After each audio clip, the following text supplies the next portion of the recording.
Hello everyone and welcome back. Today we're going to be talking about the 5 different types of comic book YouTube channels. At this point I've watched comic book YouTube for years now.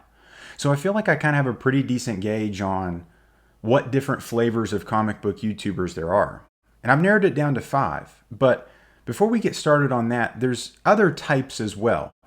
There's the guys that are so big, like the Comics Explained, the Comic Tropes, this new Matt guy, Matt TTTTT. I mean, those guys are on a whole nother level and doing their own thing. So let's take a look at the first type of comic book YouTube channel, and I think that's the dealer. Examples of the dealer would be Mint Hunter Comics, Very Gary, Bry's Comics, Comic Book Investments, and this Past Future Collectibles channel. So indications that you're watching a dealer comic book channel is most of the time these guys have built up an audience or built up this channel to sell to their audience. A lot of these guys will be not super confrontational or dramatic or talk about things that are high in drama because they want to maintain that rapport with their audience and viewer that they're trying to sell to. It's one of those things that you don't want to make them too mad or have them feel anything like that because you don't want to chase away potential customers. Their channel is really built around like them buying collections and then showing what they got or how much money they bought the collection, how much money they bought the collection for, so that you're always thinking about money and buying and investing when you're watching these channels.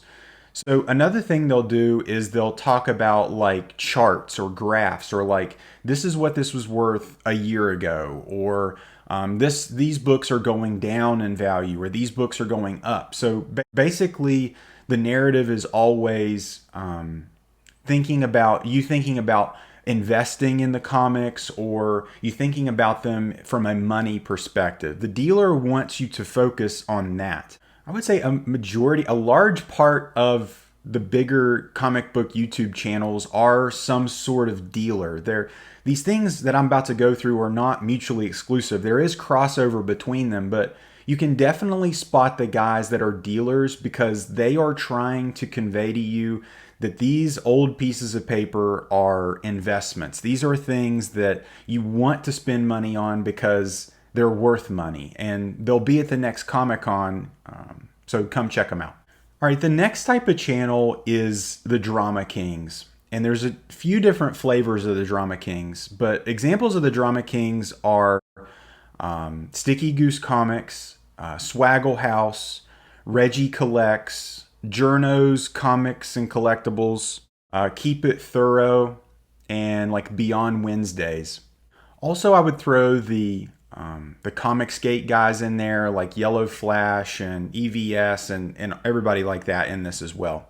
So there's a couple different flavors of the Drama Kings. So the Drama Kings are trying to get clicks based on some sort of trigger, some sort of making you feel something when you see their video, whether that be you agree with them or disagree with them.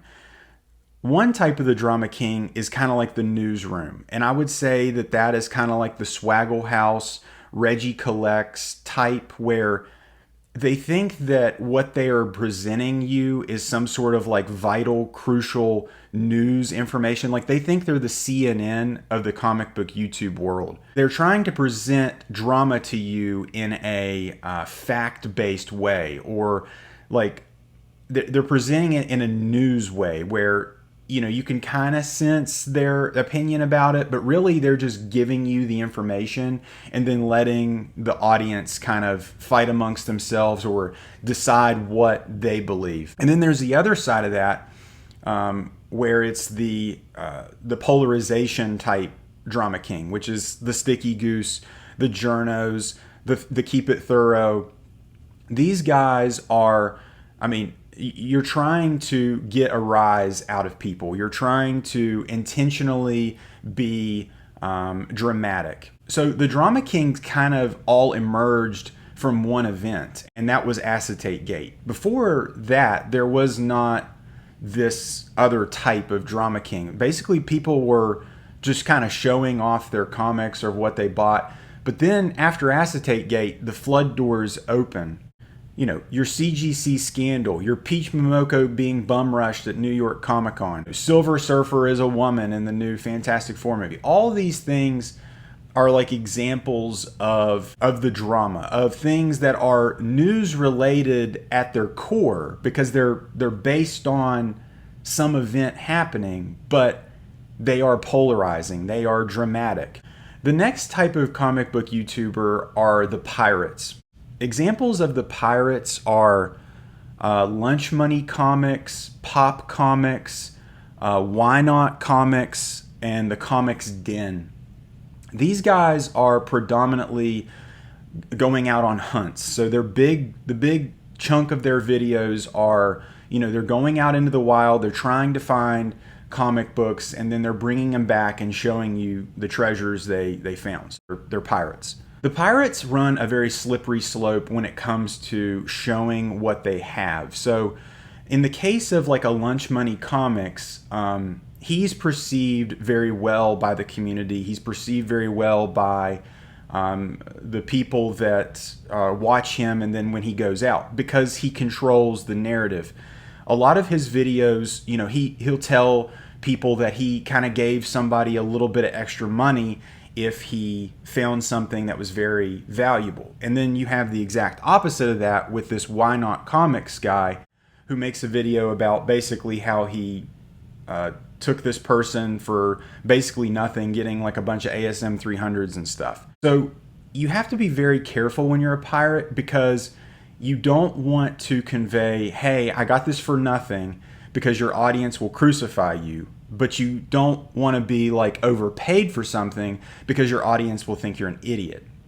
And this is a tightrope that they walk. And also when you're getting out there and being a pirate, it's tough because people are going to have known you by now, like from videos. So they know you're out there trying to get a good deal, or they know that you're the guy that gets the deals. So a lot of times dealers will be like, I'm not giving this guy a deal, or whatever the case may be. Like it's a slippery slope being a pirate, especially when you're known as a pirate. Some pirate videos may actually be staged. Like sometimes when you find like a Hulk 181 in like an attic and it's just untouched, I just find that hard to believe. I mean, I realize that there are these treasures out there that the pirates find. It's just super hard to believe that these stories are out there and then they're caught on camera miraculously. The next type of comic book YouTuber is the New Comic Book Day guy. So examples of the New Comic Book Day guy are Comics with Bueller, Economics in Comics, Pop Culture Philosophers, and Comic Book Corner 2.0. So what these guys have done is they've realized that their audience only wants to see New Comic Book Day videos. So a lot of these guys will just be making like one video a week on Wednesday or Tuesday, basically showing what the New Comic Book Day books are, or the ones that they got. So the New Comic Book Day guys are really not abrasive. Like their only controversial takes are their potential review of the book. The New Comic Book Day guy has kind of a rough road to hoe, because you're reading stuff that you might not actually like, but you have to pretend like you like it, or you have to have some sort of hot take on it. It's not a great way to live, because you're just reading a lot of trash every week. The New Comic Book Day guys have really kind of given up on all creativity as far as making like interesting videos, because they realize that, it's like I can make a New Comic Book Day video and I get, my 3,000, 4,000 views or whatever it is.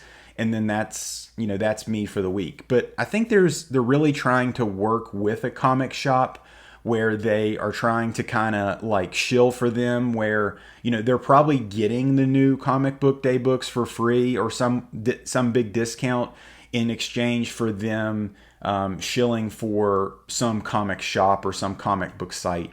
The New Comic Book Day guys really took off in 2021 when people were, going to their LCS and specking on things. and getting a lot of new comics. And I think a lot of those channels have kind of plateaued because I think there's less and less people getting like new comic book day books. And the final type of comic book YouTuber is the big guys. So the big guys have kind of risen above everybody else. And these are examples. The examples are Jim Mint and Comic Tom. These guys have made YouTube their career. Everybody else is just kind of playing YouTuber while they go to their real job. These guys have quit their real job and are making this a career. So there's a lot of things that come with that. One of the biggest things is once you've clicked through the ad to watch their video, you will be hit with additional ads almost immediately for their that Spider-Man booth or organicpricebooks.com or the mystery mail call or whatever the case may be of what they're selling you in the video. A lot of the content the big guys make is actually just more monetization inside the monetization you're watching. The big guys they're really kind of like a shell of what they once were, that what built their community up.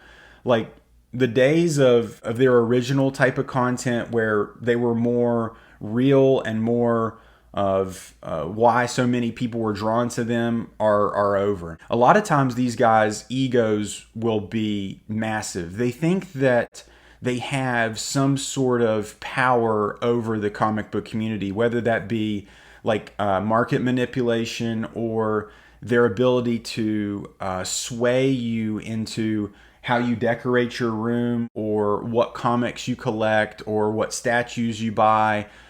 They think that they are the arbiter, like the end all be all of like why you are doing what you're doing if you're a comic book collector. A lot of these guys are scared to try to do anything new because their audience is already kind of slipping away from them, but they want to keep doing what they're doing, but they can't try anything new because they're scared, because they don't want to piss off their sponsors, or they don't want to alienate any more of their audience than they already have. Guys, these are the 5 types of YouTubers that I have seen.